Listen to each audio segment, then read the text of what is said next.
फिर education world में आप सभी का स्वागत है।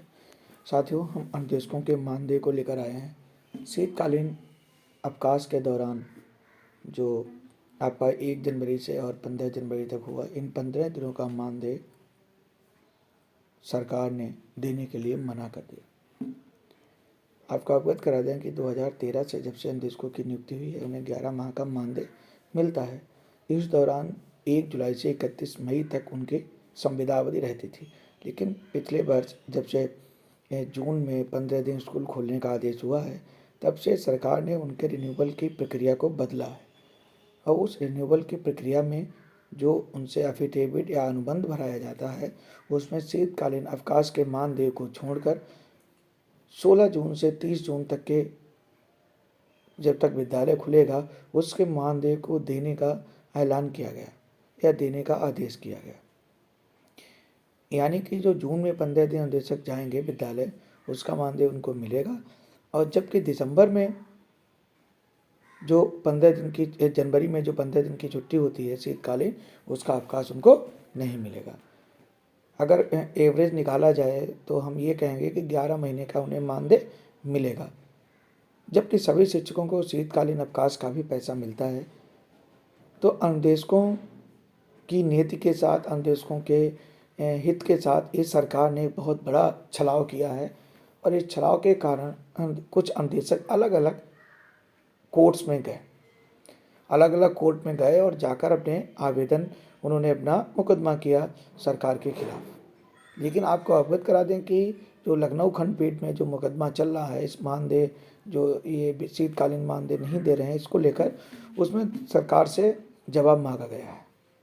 लेकिन जब ये मानदेय जारी किया गया 4500 रुपये जनवरी में, पूरे महीने का न देकर 15 दिन का दिया गया, इसको लेकर भी छात्र कोर्ट गए थे, अभ्यर्थी कोर्ट गए थे कि वो स्टे ले लें, लेकिन उनको स्टे नहीं मिला। इस कारण से 4500 रुपये प्रति जनवरी माह की ग्रांट के अकॉर्डिंग सभी जिलों में भेज दिया गया, और संभवतः बहुत सारे जिलों में अनुदेशकों के खाते में भी पहुंच गया।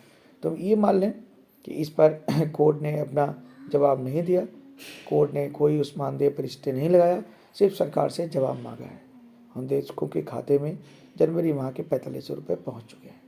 तो साथियों, ये अनुदेशकों के हित के साथ एक बहुत बड़ा खिलवाड़ है, सरकार का छलावा है, और सरकार हर तरह से उनके साथ बुरा बर्ताव कर रही है। ये सरकार संविदा कर्मियों के लिए वैसे ही खराब जानी जाती है, और इस तरह की चीज़ों से वह खुद को प्रूफ भी कर रही है कि हम संविदा विरोधी हैं। लेकिन कोर्ट इस पर क्या निर्णय देता है? कोर्ट ने सरकार से जवाब मांगा है, और जब तक सरकार इस पर जवाब नहीं देती, मुकदमा लंबा चलेगा, और देखें कब इसका फैसला होता है।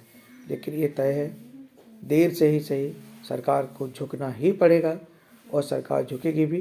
लेकिन जो अनुदेशकों के हित के साथ जो अन्याय किया गया वो गलत है, क्योंकि विंटर वैकेशन सबके लिए बराबर होता है, सभी को उसके लिए छुट्टियां मिलती हैं, और सारे शिक्षक अपनी जाते हैं। लेकिन अनुदेशकों के साथ ये सरकार का अन्याय बिल्कुल गलत है, सरकार को ऐसा नहीं करना चाहिए था। और ये जब से विजय किरण आनंद जी आए हैं महानिदेशक के पद पर, तब से अनुदेशकों के बुरे दिन और शुरू हो गए।